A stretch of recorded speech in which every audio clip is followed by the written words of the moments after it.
Pilihan dari ternak semut koto ini hanyalah satu, dipelihara biar banyak dulu atau langsung diambil telurnya. Kalau diambil telurnya berarti jumlahnya tetap segitu-gitu terus. Namun demikian, kalau memang mau ditangkarkan atau dikembangbiakan, ya nanti satu toples dijadikan 2 toples biasanya per 1 bulan. Ya intinya segala sesuatu usaha, kalau kita tekun, kalau kita ulet, kalau kita serius, pasti ada hasilnya.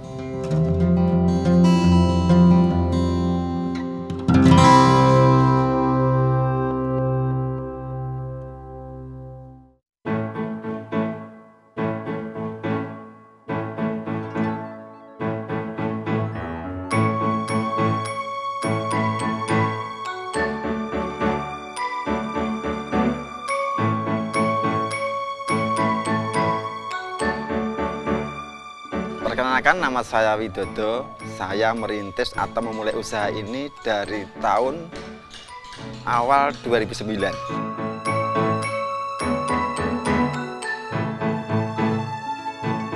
Sebenarnya saya juga nggak tahu awalnya, basicnya kita nggak tahu seperti apa tata cara budidaya semut koto itu. Nah, saya mencari tempat-tempat kursus yang ada di Jogja ini. Di salah satu kursus itu saya masuk ke sana, saya ikut pelatihan. Saya diajari bagaimana cara memelihara, bagaimana cara merawat. Di tempat pelatihan itu sudah disediakan bibitnya. Jadi diajari cara menangkarkan seperti apa, cara panennya seperti apa, sehingga kita beli yang sudah jadi. Daripada kita resiko cari di alam, lebih baik yang sudah ada, yang sudah jadi.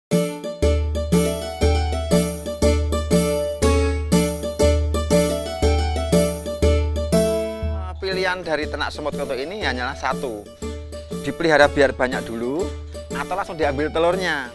Kalau diambil telurnya berarti jumlahnya tetap segitu-gitu terus. Namun demikian, kalau memang mau ditangkarkan atau dikembangbiakan, ya nanti satu toples dijadikan 2 toples biasanya per 1 bulan. Kita semua akan kita kondisikan sama dengan kondisi di alam. Memang semut ini ada ratunya, lebah ini ada ratunya. Bukan berarti kalau mau ternak semut koto itu harus ada ratunya. Ratu itu kan fungsinya hanya untuk mengumpulkan massa. Kalau massanya banyak, telurnya banyak. Makanya harus kita kondisikan sama dengan kondisi alam. Untuk pembuktian kita harus cari sarang semut yang di alamnya di pohon. Kita potong, kita bongkar ke bawah. Kita lihat, kerutunya ada enggak, ratunya ada enggak. Kalau kerutu tak jamin pasti banyak. Kalau ratu belum tentu ada. Pada saat musim gugur daun, itu nanti semut akan keluar sayap. Telurnya sebesar-besar jagung. Sebenarnya ini kalau kita panen kita untung. Namun biasanya orang-orang sayang kalau mau dipanen. Sehingga telur yang besar ini salah satunya akan jadi ratu.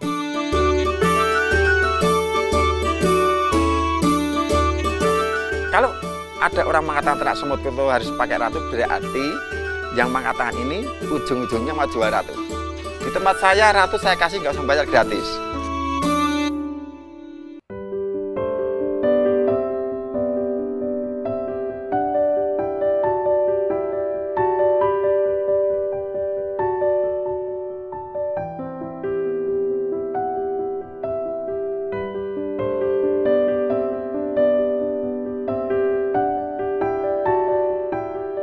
Sebenarnya ternak semut koto ini gampang dan sepele. Gampang tapi tidak boleh digampangkan, sepele juga tidak boleh disepelekan.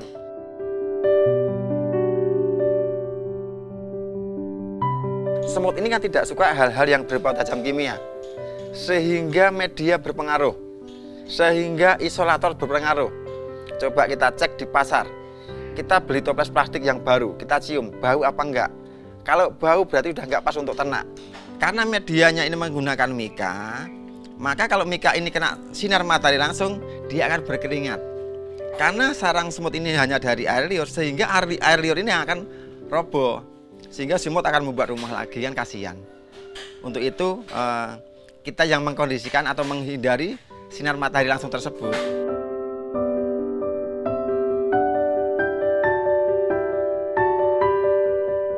Kan sifat semut ini sifatnya pemangsa, pencari makan. Jadi dia pekerja keras, artinya selagi makan, selagi minum, itu kita sediakan atau kita terpenuhi, ya semut ini akan merasa nyaman dan dia akan seperti kondisinya di alam.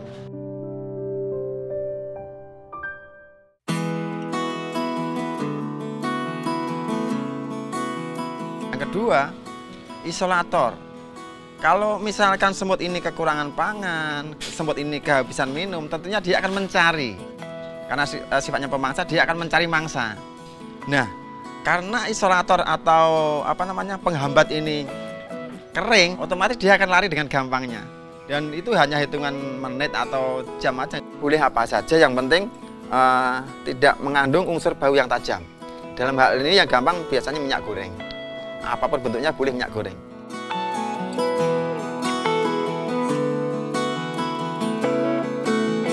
Ketika sudah mulai ternak semut ini, pakan minum ini kunci utama. Harus selalu ada atau standby, namanya pakan sama minum. Supaya apa? Supaya memang semut ini kondisinya benar-benar nyaman seperti di alam. Paling tidak ada sirkulasi udara yang cukup. Sehingga sirkulasi udara membuat dia nyaman. Kalau orang Jawa bilang itu silir. Nah, kita kondisi seperti itu, sehingga semut ini benar-benar nyaman sekali seperti itu. Semut itu kalau di alam apapun dimakan, bangkai dimakan, sisa-sisa, pokoknya segala pun akan dimakan, baik serangga dan sebagainya. Nah, karena di dalam berternak ini sudah kita kondisikan, makanya kita ngasih pakan itu yang gampang-gampang saja. Yang penting tidak keluar dari habitat aslinya. Yang jelas kan semut ini suka serangga, ya udah kita kasih serangga aja. Dalam hal ini yang paling gampang dicari di setiap daerah atau di setiap tempat, pakainya ulat Hongkong. Nah, minumnya tentunya yang manis, yang gampang air gula saja. Kalau untuk satu losin itu pakan itu sekitar setengah on ulat Hongkong itu untuk sekitar 6-8 hari. Nah, untuk minum satu gelas itu cukup kita kasih air gula 2 sendok. Itu juga sama, paling juga 3-4 hari baru habis. Setelah habis, airnya nanti tambah lagi, habis tambah lagi.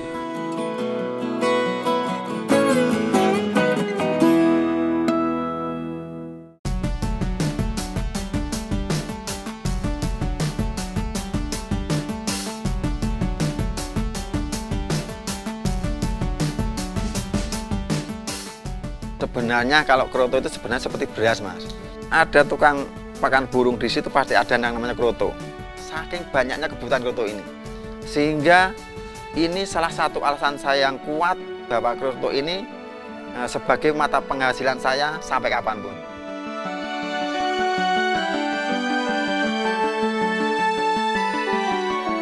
Saya sebenarnya memang ternak ini tujuan saya panen telurnya, Mas. Namun demikian berjalannya waktu kok banyak sekali kawan-kawan kita, saudara-saudara kita yang ingin juga berternak semut ini. Akhirnya mulai tahun 2014 kita sudah nggak bisa namanya panen kroto.